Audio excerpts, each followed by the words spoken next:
Welcome to the Deep Dive. Today, we're embarking on a journey into some really extraordinary claims. They come from a fascinating source, a YouTube video from GFL Station. It's titled, Hughes Sheet News Said GFL Energy Update. Right. Our mission, like always, is to kind of sift through these specific claims, pull out the most important bits, and help you, our curious listener, get informed on a topic that, well, if it's true, might just change everything about humanity's future. Yeah, it's pretty out there. And it's crucial to remember we're here to understand and, analyze the content of this source. We're not endorsing its viewpoints. Absolutely. And what's fascinating here is just the sheer scope of what they're declaring. Totally. We're exploring these bold claims from something they call the Galactic Federation family. Okay. And this source, well, it's put out a message about an impending grand cosmic event. We're talking full open contact between humanity and our galactic neighbors. And here's a detail that immediately, grabs your attention. Yeah. The source gives what it claims is a surprisingly specific timeline. Right. It suggests this contact will happen within the next 18 months or perhaps sooner. Wow, okay. And even gives a more precise marker, approximately the 140th day of your 20th week in your 2027 cycle. Pretty specific. Very specific. Yeah. But the real kicker, the real sort of paradigm shift here is how they say it'll happen. Yeah, tell us about that. The Galactic Federation, according to this source, states that open contact would not come from us landing, but from you coming aboard. Coming aboard their craft. That's what it implies. It completely shifts the whole first contact narrative, doesn't it? It really does. It moves way beyond the usual sci-fi trope, of ships landing or some external intervention. It puts the agency, the responsibility, squarely on humanity's collective. Well, internal evolution. So our spiritual readiness, maybe, not tech. Exactly. This source suggests it's our spiritual readiness, not our tech, that becomes the key to this cosmic interaction. That definitely sets up a what does this all mean moment for anyone listening, right? For sure. So this deep dive isn't just about predicting some, potential future event. No, it's more fundamental. It's exploring the huge implications of a message like this for how we might see our present lives, our own consciousness, our place in the universe, really. We're going to unpack who this Galactic Federation claims to be, why they say they aren't bound by Earth governments. Which is a huge point. Definitely. And what they claim you need to do to get ready for this, extraordinary shift. And the source clarifies something interesting about this Galactic Federation family. Oh, yeah. They say they aren't strictly bound to what they call the core of a cosmic federation. They operate kind of independently. Okay. Which they claim gives them certain freedom when it comes to connecting with you all. So hang on, they're saying they're not waiting for a green light from Earth governments. Apparently not. Because, most people would assume first contact would be formal government to government. Right, the official channels. Does the source explain why they claim this independence? Or how that would even work without causing total chaos? They're pretty direct about it, actually. Okay. They state, and I'm quoting here, "We will not be waiting for your Earth governments to give any kind of green light for contact with you, as we are not bound to their coming and goings." Wow. Their reasoning, as they present it, is that while they respect all life, Earth governments do not speak for many of you. Interesting angle. So their approach to contact, they claim, is driven by the collective's free will, not the bureaucracy of writing and hollow words. That is. Well, it's an audacious claim, isn't it? Bypassing governments entirely. It really is. And the source actually gives a reason for it, mentioning potential conflict with Earth secret space governments or advanced weaponry. Right, they say they would not wish to open a conflict at this stage. So this pivot away from a traditional landing scenario, it immediately makes you ask, if they're not coming down and governments aren't involved, what is the path to this open contact then? And this is where that idea of collective consciousness becomes really central to their message. Yeah. The source states that enough of you are going to continue to rise in the levels of consciousness that you will simply demand this event to occur. Demand it. How? Not just mentally, they say. They describe it as a vibrational demand, like a shift in humanity's overall energy frequency. They foresee a point where individuals will be actively requesting contact. Right. And then they'll be able to come aboard. Physically, they stress, not just etherically. Physically, come aboard their ships. That's the claim. To interact, exchange information, learn. Whoa, okay. Physical interaction, that's a huge leap. It is. They mentioned a little gap to bridge for humans to spend decent amounts of time aboard their craft. Yeah, requiring a shift in our bodies through consciousness. A shift in our bodies. Right. The idea, as they explain it, seems to be about adjusting our physical density, maybe our vibrational frequency, to better match theirs, to make the transition less jarring, less physically stressful. Right. And the good news, according to them, is they see this happening rapidly and much sooner than we might have initially imagined. Optimistic. Very.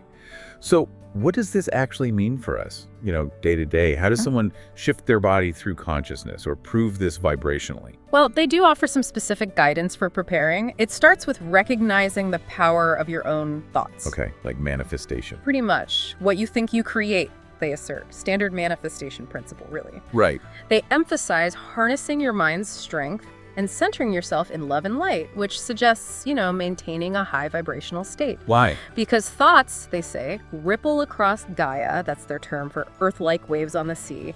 Your thoughts affect the collective. Got it. They also acknowledge that lots of people are feeling waves of fear, anxiety, or unease right now. Yeah, they address that directly. And they attribute it to a great purging of negative energy within the human collective. Basically saying it's collective stuff coming up to be cleared. They reassure listeners, saying, nothing is wrong with you. These dense energies are being brought to the surface to be cleared. That could be comforting for some people. Yeah. And they offer this powerful mantra to kind of counteract it. No, this is not the truth. I am an infinite being, an extension of Source. I choose to accept the Prime Creator as the only power active and working in my life. And Prime Creator here means like the ultimate source of everything. Exactly. That's the context. And making that statement, according to the source, positions the individual as a starborne soul, a soul from the stars, and also as a brave ambassador of Earth tasked with raising the planet's frequency. So it's a big responsibility they're suggesting. It seems so. They also suggest paying attention to vivid dreams or meditations. Why those? Because you might reconnect with your star family or visit places among the stars in those states. They see these as moments where your higher self is downloading wisdom and knowledge. So it really starts with internal work then, becoming a conduit of change. That's the idea. They even claim they are working to cleanse the very air you breathe and to infuse your surroundings with higher frequencies of light. Okay, direct intervention, but subtle. Yeah, and they say this can cause ascension symptoms, like fatigue or brain fog. The classic ascension symptoms. Right, so if I've been feeling a bit off, maybe it's a cosmic upgrade, not just needing more coffee. Huh. Puts a different spin on it, doesn't it? It really does. They actually frame these symptoms as signs you're helping to anchor light in your community. Interesting. And looking at the bigger picture, they frame all the current global challenges, the chaos, as signs of old energies being uprooted and cleared, paving the way for healing and renewal. So like a necessary turmoil. That seems to be the message. They identify what they call a spiritual war being waged. War. With what? Not with physical weapons, they say, but with beliefs and energies. Okay. And those who resonate with their message are seen as warriors of light in this energetic battle. Which means, according to them, we need to be pretty vigilant about what we let into our minds, our bodies. Exactly. They stress detoxifying from physical toxins, negative thought patterns, and even standing firm but in love against tyranny and any mandates that harm people or the planet. So activism, but from a place of love. Seems like it. Yeah. Essentially choosing love and truth even when it's challenging. Right. They also encourage really practical actions. Like what? Like transforming anger or frustration into clarity and positive vision. Yeah. Praying or sending loving energy.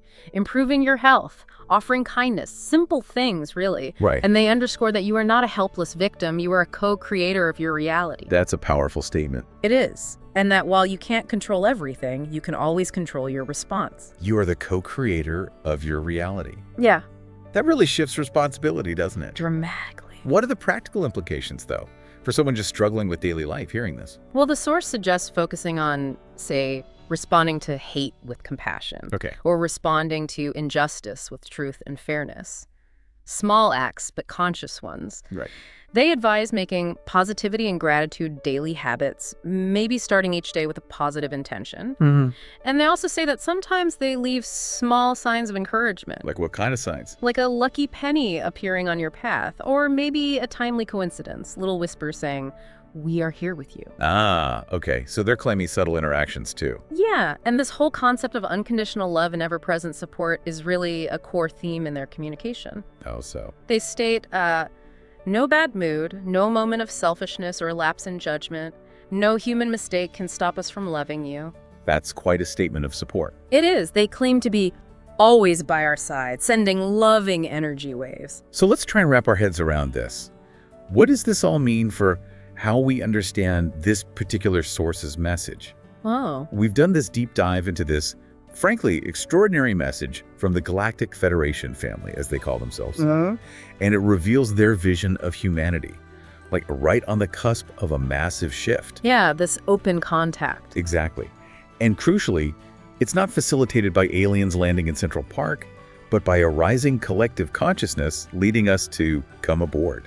Right, and we've heard how this Galactic Federation claims they're working behind the scenes, sort of to infuse Earth with high-frequency light to help this along. Yeah, and how they see humanity, us, as the actual key to unlocking this whole new era. Which brings us right back to the central role you play, according to this source anyway. Right. You're not just watching it happen. No, you're not presented as some helpless observer.